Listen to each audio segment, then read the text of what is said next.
صباح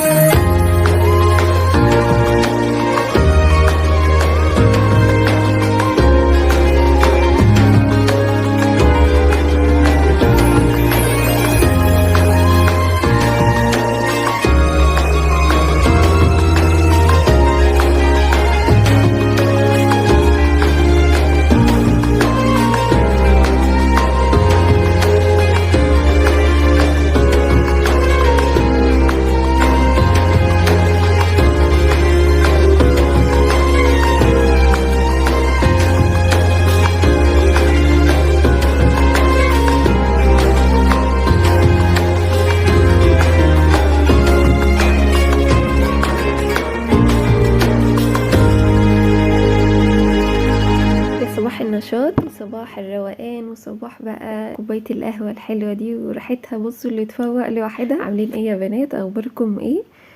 رمضان كريم عليكم. طبعا بقى ايه يعني، انا خلصت كده الريسبشن، يعني سبت القطين بصراحه بتوع اللعب والتنطيط دول لاخر حاجه. قلت اخلص الريسبشن كده معاكم ونعمل فرش بتاع رمضان ونخلص كده ونظبط الدنيا بره، عشان برضو ما تبقاش الدنيا ايه هيصة وحاجات كده فوق بعض. فاظبط بره والدنيا تبقى تمام عشان ادخل على اوضة الاطفال ان شاء الله واوضة الالعاب، طبعا عشان دي بيبقى فيها ايه اللعب كله. تعالوا بقى نسمي الله ونصلي على الرسول. اللهم صل وسلم على سيدنا محمد وعلى اله واصحابه وسلم. متنسيش عشان تنوريني وتشرفيني في القناة تفعيل الجرس علشان كده تنوريني، وكمان لايك للفيديو لو عجبك. ويلا بينا كده نسمي الله وندخل على الروتين الجامد ده. اول حاجة كده بدأت ان انا اصحيهم بقى وكده عشان اوديهم اودي تلا المدرسة واحمد الحضانة، وفطرتهم وكله تمام وظبطت لهم حاجات. وبعدين بقى لما رجعت عملت لي كده سندوتش في السريع. بعد كده استعنت بالله، بدأت ان انا اعمل لي كوباية قهوة عشان بجد كنت حاسة ان انا خلاص يعني نايمة متأخر، فحسيت ان انا خلاص كده ان انا مش هكمل حاجة وهنام. هنام يعني مفيش مفر. فقمت على طول بعد الفطار عملت لي كوبايه كده حلوه، مش فنجان، كوبايه حلوه كده عشان تروق عليا وتصحصحني. وبعد كده استعنت بالله بقى ودخلت. بصوا يعني ظبطت الدنيا في ريسبشن، هتشوفوا معايا دلوقتي فرش رمضاني وحاجات بصوا خطيره خطيره خطيره وحلوه جدا جدا. ربنا يبلغنا رمضان كده واحنا في احسن حال، اللهم امين. بس تعالوا بقى اول حاجه يا بنات، فتحت كده البلكونه هويت الدنيا بره وشلت بقى الحفاظات دي وشلت المفارش برضو عشان تتغسل. وبعد كده بقى يا بنات عملت ايه، جبت شويه من الاوكسي وغطا كده من الكلوركس الوان، وبدأ يعني ايه عملت قلبتهم، حاولت ان انا اقلبهم مع بعض تطلع معايا رغوه كده. بعد كده جبت بقى الفرشه وبدأت بعد ما يعني عملت السجاده كويس جدا جدا ان هو ايه ما فيهاش تراب خالص ولا اي رمل، ونفضتها. وبصوا كل حاجه عملتها فيها. بعد كده حاولت ان انا بقى ايه اغسلها كده على الهادي بالفرشه دي والاوكسي وكلوريكس الالوان. بصوا كلوريكس الالوان هينضف وكمان الاوكسي كمان هينضف وهيدي ريحه حلوه قوي قوي. بعد كده بعد ما ظبطتها طلعتها بقى على السور، بس قبل ما اطلعها شلت الغسيل لان كنت نشره فشلته كان نشف. وبعد كده بقى طبقته زي ما انتوا شفتوا، وحطيت بعد كده السجاده علشان تنشف معايا عشان في الاخر ان شاء الله تكون ايه نشفت كده بعد ما اخلص. طبعا انا يعني ايه طولت شويه في الروتين ده لاني يعني قعدت كمان بالليل، لان كمان في حاجات تانية يا بنات، في هودي درس يعني في ليلة تانية خالص مش متصورة ولا اي حاجة. فالحمد لله اللهم لك الحمد ولك الشكر، خلصت يعني اليوم ده برضو ايه انجزت الحاجة اللي انا عايزة اخلصها ودي اهم حاجة عندي. والحمد لله اليوم عدى على خير، اللهم لك الحمد ولك الشكر. الفوم ده بقى يا بنات كان عندي من اللي كنا استعملناه في المطبخ. كنت عملت معاكم فيديو حاجات كده برضو تغييرات في المطبخ، فالفوم ده فض معايا. فانا بصراحة كان في فكرة كده في دماغي كنت حابة ان انا اعملها، فان شاء الله هعملها معاكم وان شاء الله تعجبكم، ويعني ممكن كمان تنفذوها لو عجبتكم بأمر الله. فهي بصراحة عجبتني جدا جدا والشكل النهائي كمان حلو خالص. هو كمان مش موضح في الصورة، هو على الاصل احلى. يعني بصوا هو ده الشكل اللي في مخيلتي ان انا عايزة اعمله كده على الباب. تمام. مبدئيا كده هو شكله حلو. بس تعالوا بقى بعد كده عشان عايزة انضف الباب قبل ما اعمل فيه اي حاجة. عندي باب الحديد عايز يتظبط، وكمان الباب الخشب عايز يتظبط برضه. فبصوا الباب بقى عندي عامل ازاي. بصوا يعني زي ما يكون مفيش حد عايش في البيت ده، اللي هو ايه مردوم كده تراب تعملي فيه. هو برضو متعرفيش التراب ده بيجي منين. انا بصراحة الباب ده اهم حاجة عندي برضو. كل يعني ايه مش هقولكوا كل ما بروق او كل ما بعمل، لا يعني كل فترة والتانية كده بحاول ان انا يعني ايه اظبطه كده عشان ده المدخل بتاع الشقة، فاهمين؟ فلازم يكون كويس. فانا بصراحة جبت اخري منه، مش نافع معاه ان انا ايه يعني اعمله بالفرشة كده وخلاص. لا ده عايز بقى تلميع حلوة كده، خصوصا كمان الروتين اللي احنا بنعمله ده التنظيفات بتاعة رمضان، فحاجة كده تبقى من الاخر، حاجة كده من القلب. جبت بقى الفرشة الجميلة دي. بصوا السحر بقى، ولا سحر ولا شعوذة. بصوا الموضوع عامل ازاي، قلب بلمعان، يعني من تراب لكارثية ليه لمعان كده وحاجات كده بتبرق، ونظافة ما بعدها نظافة الصراحة يعني. بصوا الفرشة دي كده فيها جاز. الجاز بصراحة يعني احلى واضمن حاجة انك تغسلي بيه، يعني بصوا تغسلي، انك تنضفي بيه الحديد. هو بصوا بمعنى صح اتغسل بحاجة يعني بسيطة. شايفين الكمية اللي انا اخدتها من الجاز؟ هو ده اللي عمل معايا الايه الباب بالشكل ده. بصوا انا والله ما دهنت ولا جيت جنبه الا بالجاز بس. بصوا راق ونضف واكنه اتدهن. بس ده كده الحروف اللي بقولكوا عليها ركبتها عشان طبعا الفيديو ما يبقاش طويل قوي يعني. بقت معايا بالشكل ده. ايه رأيكم؟ يا رب يكون موضح كده في الفيديو عشان تقولوا لي رأيكم ايه.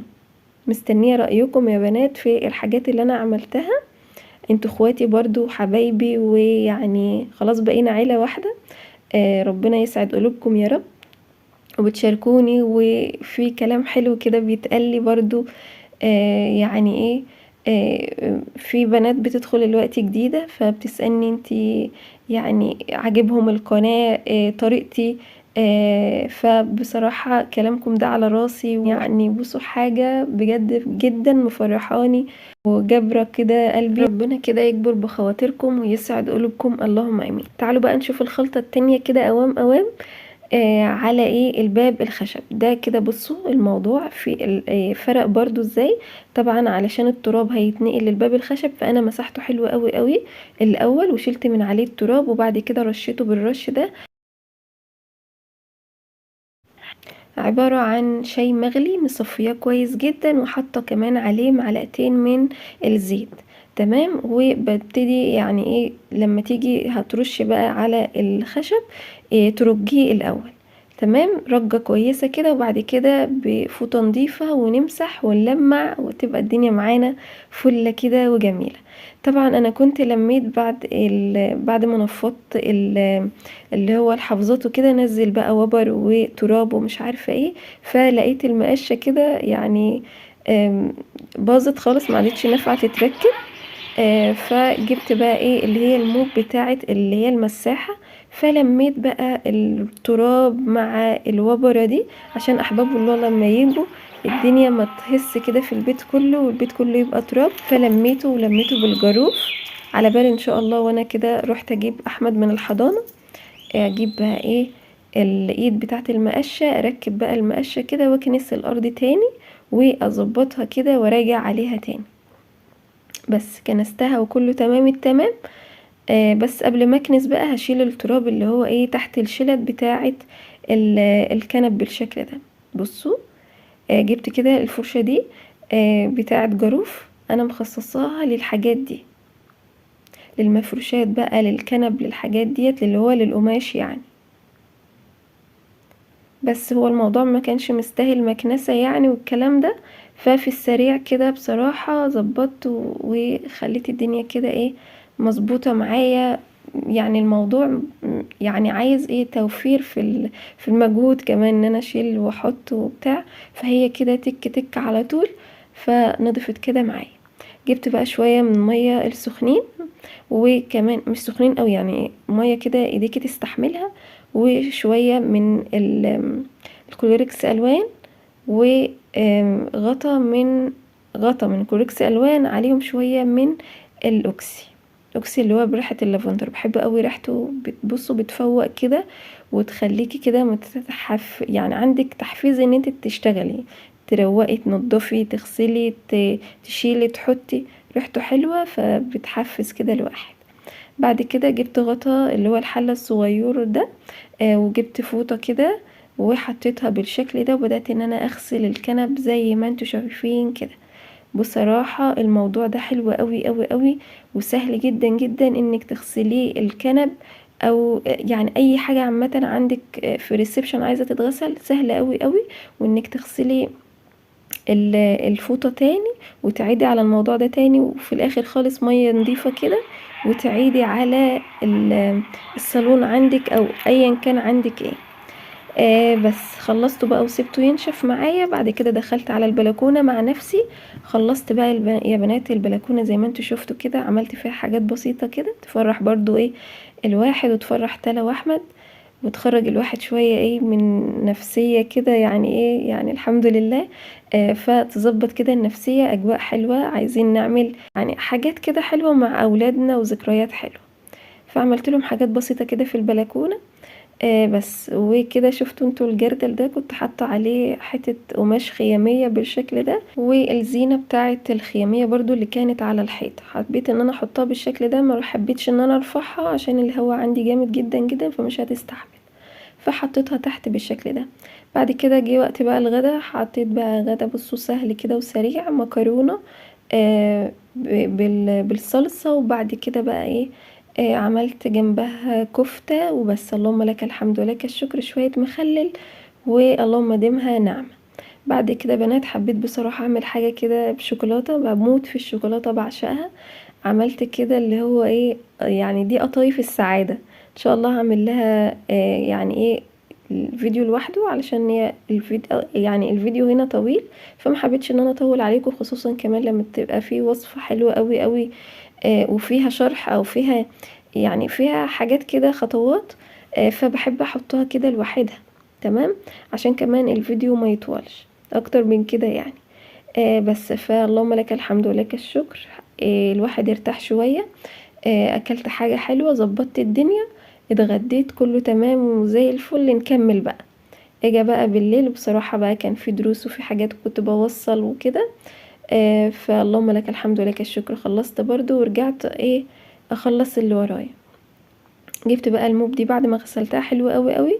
حطيت بقى ايه احسن حاجة انك تعمليها، تحطي ايه شوية من المعطر، وتبتدي تعملي بالسقف بتاع البيت، او سقف المكان اللي انت بتنضفيه، علشان لو في اي حاجة موجودة في السقف ينضف معاك، وكمان تدي يعني ايه ريحة حلوة كده للاركان بتاعة السقف عندك.